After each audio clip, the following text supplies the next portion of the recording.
welcome everyone to another Whiteboard Wednesday episode here at the Call Sheet. I'm your host, Kevin Smith, here on the Fans First Sports Network. We're going to talk about a great subject today with my guest coach, Frank Lasasso, my regular partner here during the season, as we break down the X's and the O's of the great game of football. Today, not really an X and O subject, but situational football. We're talking about the middle eight. What is it? Why is it so impactful in a football game?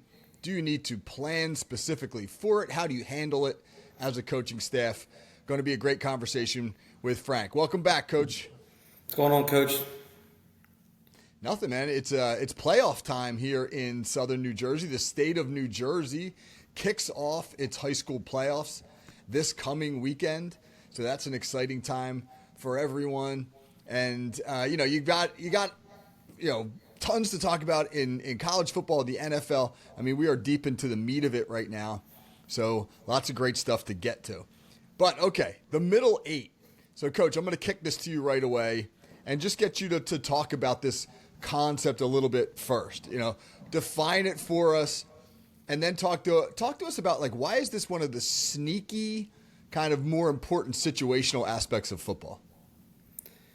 Middle eight would be defined as the last 4 minutes of the first half and the first 4 minutes of the second half. You are more of the guy that holds all the statistics, but there is a pretty wild stat out there that the team that wins the middle 8 minutes wins the game overall a pretty high percentage of the time. I want to say it's maybe in the upper 60s, low 70s. I don't know if you have that. I think I'd read somewhere 71, 72%, yep. Something like that. Yep, that's what I thought. I was thinking 68 or 72%, somewhere in that range. There's a lot of room for teams to have miscues during that time where another team can potentially take advantage. Or you could look at it the other way around where one team doesn't allow the other team to take advantage of certain miscues in that window of time. Analytically speaking, we, as an old school coach, a lot of the older guys don't like to hear about analytics, but there is one that I agree with 100%. And in the old days, if you win the coin toss, we're taking the ball, right? We're going to take the ball and we're going to go down and we're going to score. Well, now if in today's world, if you elect to defer, and then you are confident enough that you can then stop your opponent on the first series of the game. Basically what you're doing is you're guaranteeing yourself one extra possession throughout the rest of that game. And that kind of plays into the middle eight. And one of the big questions that you have to ask during the middle eight is who is getting the ball at the start of the second half? If you are the team that is getting the ball, that puts you at a huge advantage. If you're the team that's not getting the ball, then that puts you at a huge disadvantage starting the second half. So whether or not you are or aren't getting the ball and whether or not you are leading the game, whether you're trailing the game and by how many points will kind of dictate how do we want to manage that 8-minute period at the end of the first half and the beginning of the second half so that we set up ourselves to either gain an extra possession or make sure that we don't lose a possession at some point in time. So from a management standpoint, it's critical to the game. And some of it is essentially dictated by luck and the coin toss and the way that goes in the beginning of the game. You remember our days back in Ocean City, we had that good run back from 2019 to 2021.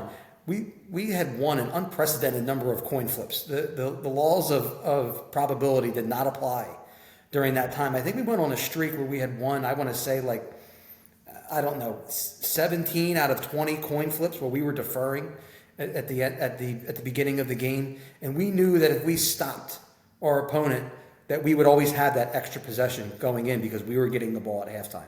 And it really allowed us to understand how we wanted to manage the game moving forward.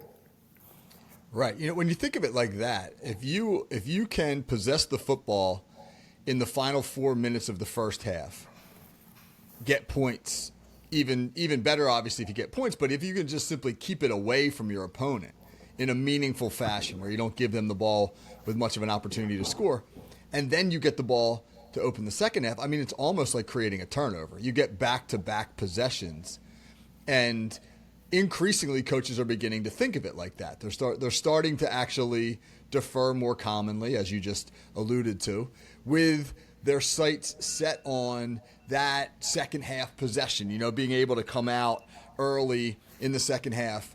And because of that, now a term sort of has popped up in football, 4-minute offense, that's not a term that existed when you and I were playing football. It was like, you ran your regular offense, and then you had, your 2-minute drill, which was essentially your hurry up.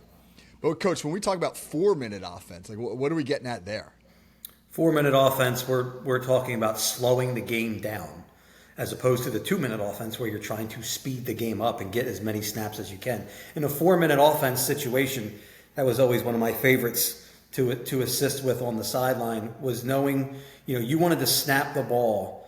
Basically, as the referee, and at the high school level at least, right, it's rare that you see play clocks. Some teams are now getting them at the high school level, but you would wait. The referee would start counting down from 5. And you would basically milk the clock, make sure that you were keeping the ball away from your opponent. Typically, you see the 4-minute offense at the end of the first half when the opponent is trying to make sure that you're keeping the ball out of your opponent's hands, or at the end of the game, in the fourth quarter, you're up 2 scores with 10 minutes to go. You want to slow the game down to minimize the number of opportunities your opponent is going to have with the ball in their hands. Again, your makeup of your team kind of dictates how you're going to handle these situations, right? If you are an explosive pass offense and you really excel in the quick game and no huddle offense and moving rapidly, and you can do it with efficiency, by all means, you want to be aggressive. If you're not a big play team, you always need to keep the game really within 2 scores at all times, right? The minute that you let the game get outside of 2 scores as a team who cannot create an explosive play, you're putting yourself at a huge disadvantage in terms of being able to mount some type of comeback. That was always the knock against a lot of the wing T schools at the high school level was, well, if you ever get down by more than 2 scores, you're in trouble because there's not enough time, there's not enough pass concepts within the playbook for you to mount some type of crazy comeback unless your opponent is defensively inept, right? So, I mean, you also, we don't want to say that everybody's going to run the 4-minute offense at the end of a half, but depending on the makeup of your team and your style of play, it's certainly going to dictate how you want to control the end of a half. Right. I think 4-minute offense and really the middle 8 in general is a great example of how in football coaches have significant control over the game. If you're watching a basketball game, I mean, I know that there are opportunities for set plays coming out of a timeout or after a foul or something like that. A coach can slow it down and call a play. But transition basketball is much more the norm right now where guys are playing sort of free-flowing basketball. I mean, soccer's all transition. Soccer's all free-flowing. Hockey's a ton of free-flowing stuff. Football is a sport where you literally stop in between whistles and give coaches an opportunity to manipulate the game with their play calls. And this is especially interesting in this middle 8 period because, as you just talked about, you have a 4-minute offense, something you've practiced, something the calls are specific to. Same thing is true for the defense. And then you go into halftime where there's obviously a discussion about how to proceed. And then when you come out in the second half, you can map out that possession. So I think really good coaching staffs can put their finger on the scale a little bit and influence a contest in that middle 8. Yeah, I mean, just thinking back, there were years, especially I can remember when I was in high school, and we would, we were a wing T offense, and we were not explosive, right? We needed 10, 12 plays and 4.5 to sometimes 8 minutes of clock at certain points to score, right? So in order for us to play against teams who were better than we were, we would just slow the game down. And we would limit the amount of time that the ball was in the offense's hands. Now, defensively, that meant that we had to come up with, we had to come up with as many stops as we could, right? And I think that that's a good philosophy on the defensive side of the ball is, when you're playing an opponent who is superior to you are, don't worry about shutting them out. Make as many stops as you can, right? Get the ball back into your offense's hands as many times as you can without them putting 6 or 7 points on the board. Even field goals are okay under these circumstances. So when you're able to keep the ball away from your opponent, that's preventing them from scoring. Any time that you can get into the fourth quarter of a game where you are within one score of your opponent, you have now put yourself in a position to win. Right? So if you slow the game down, you don't give them opportunities, and it will frustrate that other team. That team that wants the ball, that wants to move fast, that wants to throw the ball all over the place, it frustrates them when their opponent is running down that play clock consistently throughout the game because they want the ball, they want the game to move, and it's not happening. So that also plays into the mental side of things for your opponent as well, where they're like, okay, well, if we're not going to get as many opportunities, we need to score every time we get the ball. Sometimes you force the offensive side of the ball into an uncomfortable situation where they feel like they need to score now, and it kind of takes them out of their comfort zone. And like I said, if you have the game within one score at the start of the fourth quarter, whether it's a 15-minute quarter or a 12-minute quarter, you're now at a point where you can start to work gadget plays. You can start to pull out all the stops. You can onside kick. You can do whatever you feel like you need to do, go after punts, whatever it may be. You can change the way that the game is played because now you're in a position to win where if you didn't slow them down, if you did have their offense on the field, you might be down 24-6. And instead, it's 14-6 or 14-7, and now you've got a fighter's chance in that fourth quarter. Yeah, and to pick up with the point you just made, if you are that underdog, particular, or even not an underdog, but if you're matched up against a relatively comparable team, and you go into halftime feeling good about yourself because you didn't give up a score before the end of the half, or because it is a one-score game, whatever, you now have the opportunity as a coaching staff to, be able to kind of reassess your strategy. Here's what we're doing well. Here are some adjustments we want to make. But even more importantly, just to talk up your kids. Just the opportunity to, hey, we're in this game, man. We're right here with this team. I think momentum's a real thing. And I think that what happens right before halftime oftentimes carries over into the second half because you go into that locker room and there's a distinct vibe, one way or another. You're on a little bit of an upswing. You're on a bit of a downswing. And kids are kids, especially when you're coaching high school, 16, 17-year-olds. They, as much as we try to preach to not be affected too much by emotion, they are. And so you get an opportunity now by closing out a half well to get into the locker room, talk up your kids, make a few adjustments, even though a lot of people, I think the notion that halftime adjustments are a significant part of the game is overblown. I liked Peyton Manning's quote, you go in, you eat a banana, you go to the bathroom, and you head back out. I mean, there aren't a ton of adjustments, but it is a great opportunity as a head coach to really talk up your team and get them ready for that second half. For sure. And I think to go to go into a half or go into halftime with that philosophy oftentimes is easier said than done, right? Because as a coach, right, you're naturally, most football coaches are type A personalities and you are aggressive and you want to be on the offensive.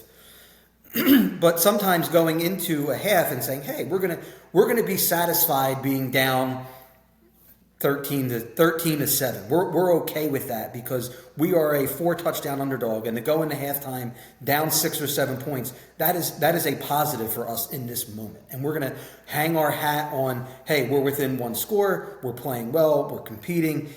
It's a hard thing to do out on the field to say, well, why, we have the ball in our hands. Why shouldn't we try to score and make it 14 to 13 and go into halftime with a 1-point lead? Right? And you can say, hey, we can hit this player. We have that screen or whatever it might be. And then all of a sudden you get a little bit too aggressive and it backfires and you have a turnover, and then that spills into more points for your opponent, and then God forbid they're getting the ball at halftime, you are really now putting yourself behind the 8 ball going into the half because you wanted to say, hey, let's take our shot here. Let's be aggressive. Let's go get it. All of a sudden you can have a 14-point swing in the blink of an eye. Yeah, exactly. I mean, as an example, the Sugar Bowl last year, the semifinal, college football semifinal. I'm not sure. Actually, I take that back. I'm not sure if it was the Sugar Bowl, but it was the semifinal game between Notre Dame and Georgia. Tied 3-3 with 39 seconds left in the first half. And Notre Dame kicks a field goal to go up 6-3. So they kick off to Georgia, and now Georgia's got a decision to make. They get the ball back with 33 seconds left. And they know that Notre Dame's receiving the second half kick. So do you want to try to make something happen in those final 33 seconds? Or do you just want to be conservative? Hey, it's a 6-3 game. Let's regroup at halftime. Georgia decides that they want to get aggressive, and there's a sack and a fumble, and Notre Dame recovers, and then Notre Dame punches one in right before the half. So now it's 13-3.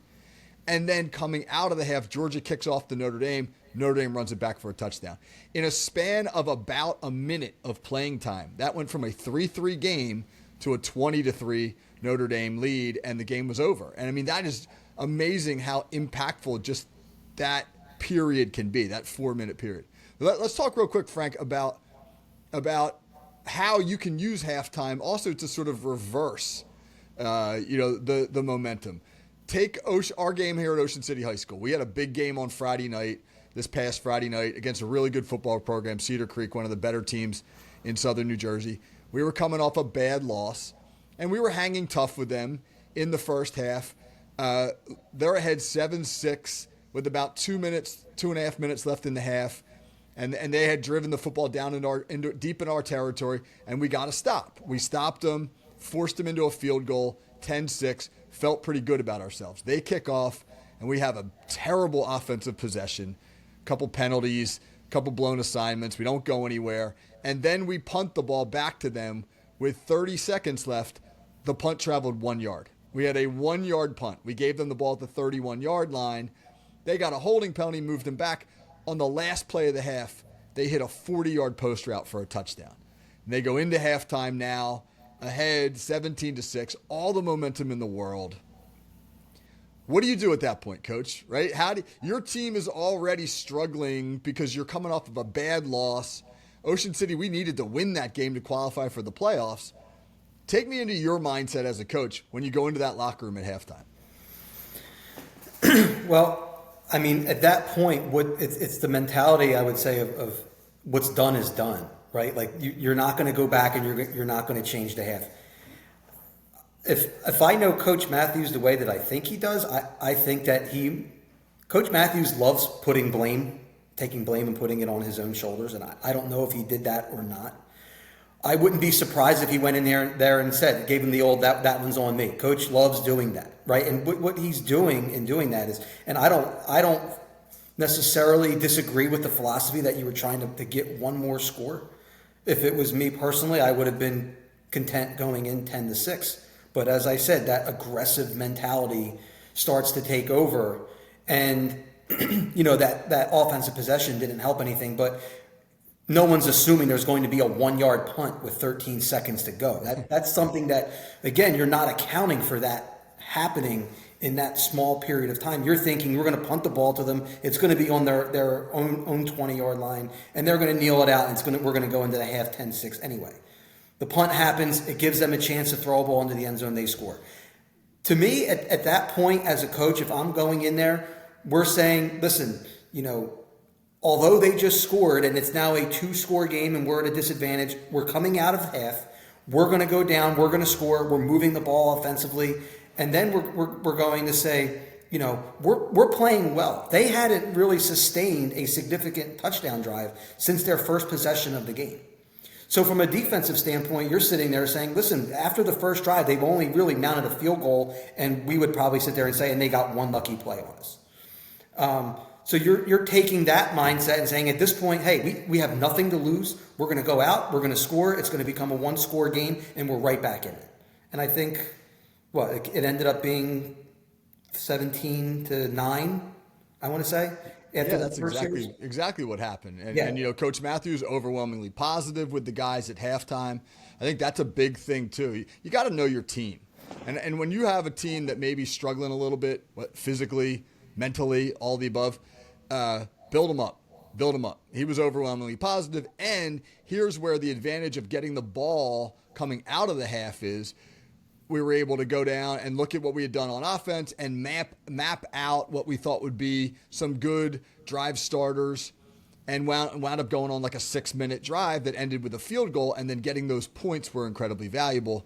And then Ocean City wound up brilliant drive at the end of the game, made a 2-point conversion, sent it to overtime, and won in overtime. It was a thrilling football game, but it was really a great case study in situational football. There's lots of examples that we could pull, but the way the last 4 minutes of the half were as bad as could be for Ocean City, but they were able to sort of rebound, regather at halftime and put together that good opening drive in the second half. Just again underscores the importance of all of this.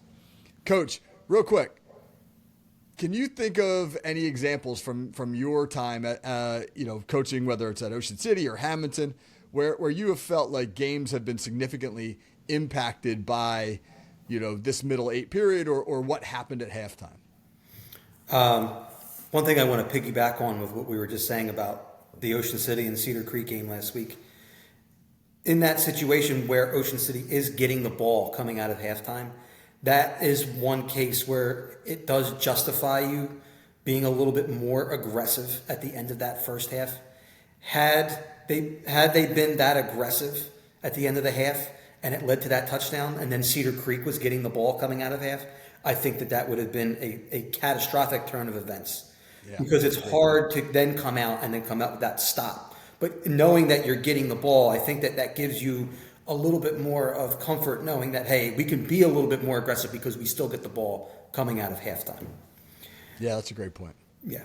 The one example I came up with, you think, ask a coach to come up with an example of something where you learned, understood the impact of the middle 8, and you would think it was one where we won the middle 8. It was one where we lost the middle 8 of a game.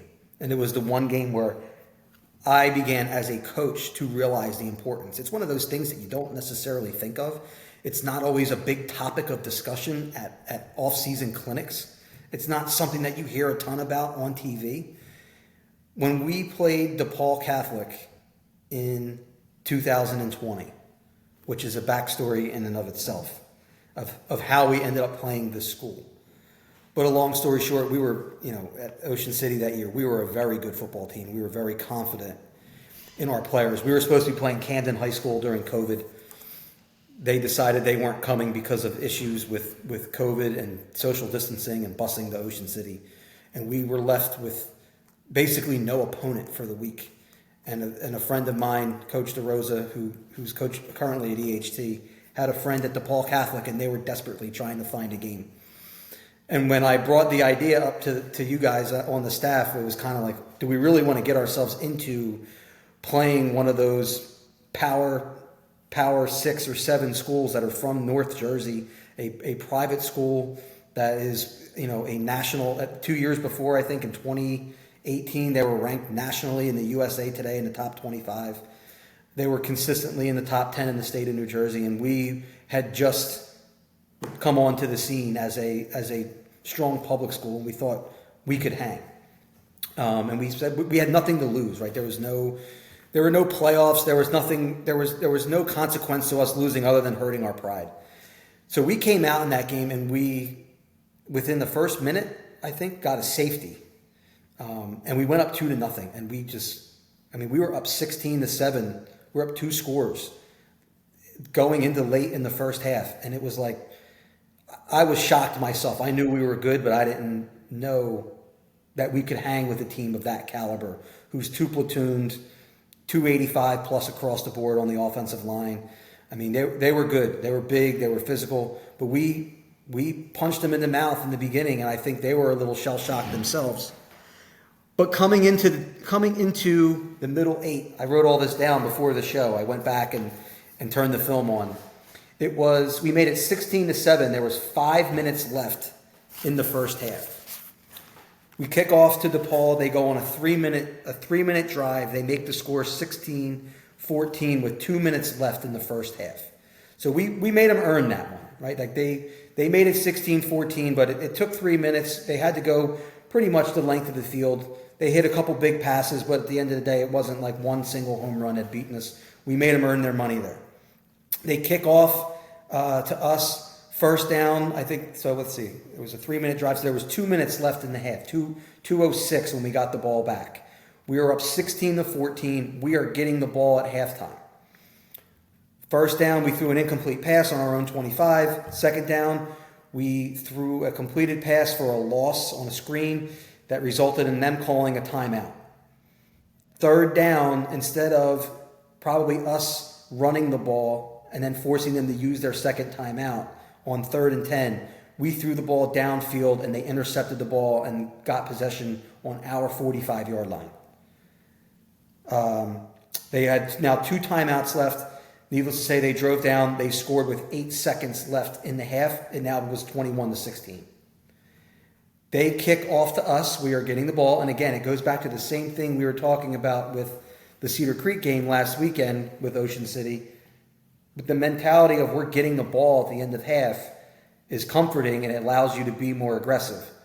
We were aggressive there. It ends up in another score, 21-16. They kick off to us to start the second half, and we fumble the second half kickoff. They throw a 25-yard pass down to the 2-yard line, and the next play they run in for a score. It is now 28-16 with 11 minutes left in the third quarter. Then we go incomplete, no gain, complete for no gain, punt. They get the ball in the 50. They go 6 plays, 22-yard touchdown pass. 7 minutes, 35 seconds left in the third quarter. It is now 35-16. So in 9 minutes, the middle 9 minutes and 30 seconds, we went from up 2 scores, 16-7, to down 35-16, and the game was over.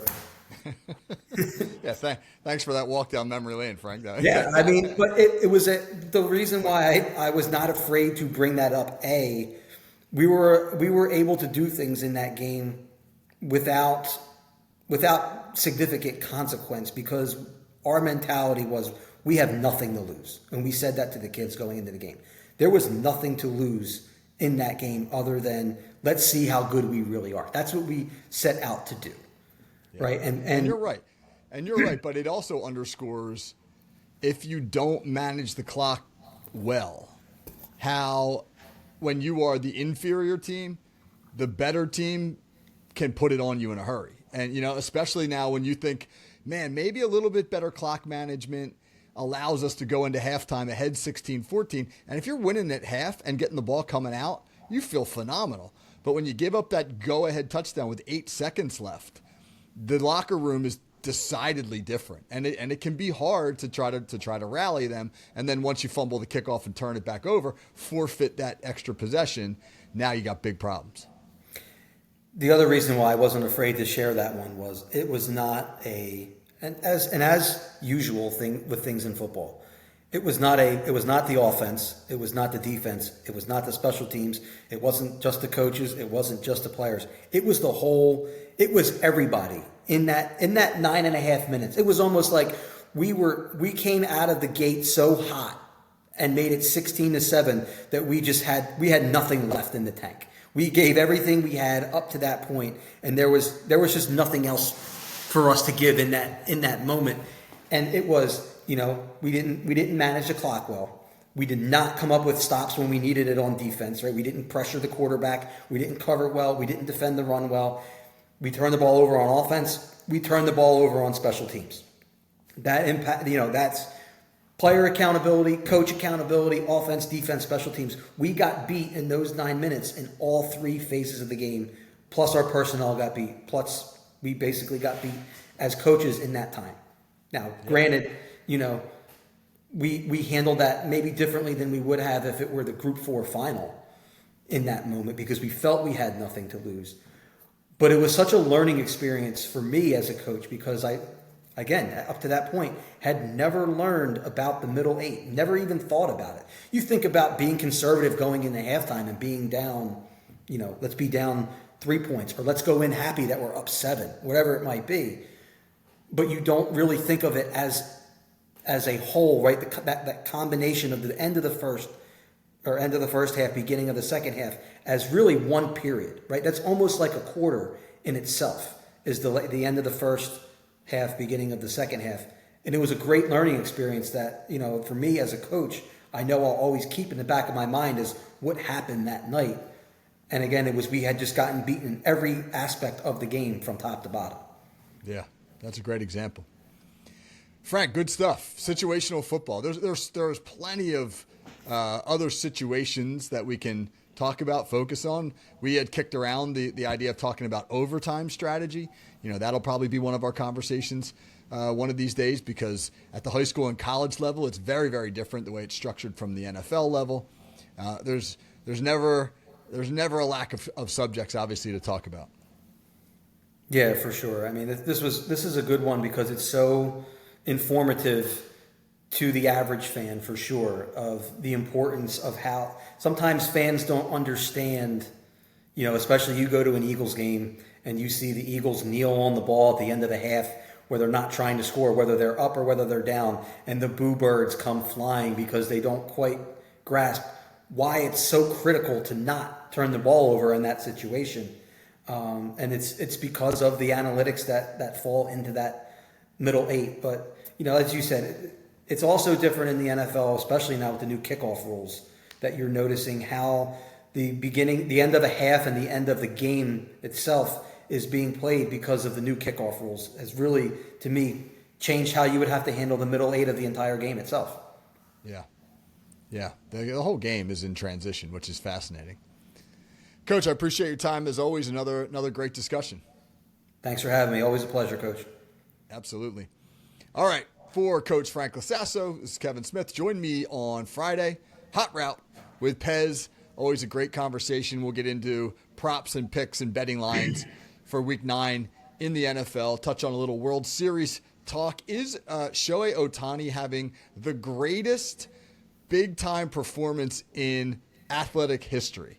We're going to get into that conversation. He is putting himself on a stage with some of the all-time greatest performances in a big moment.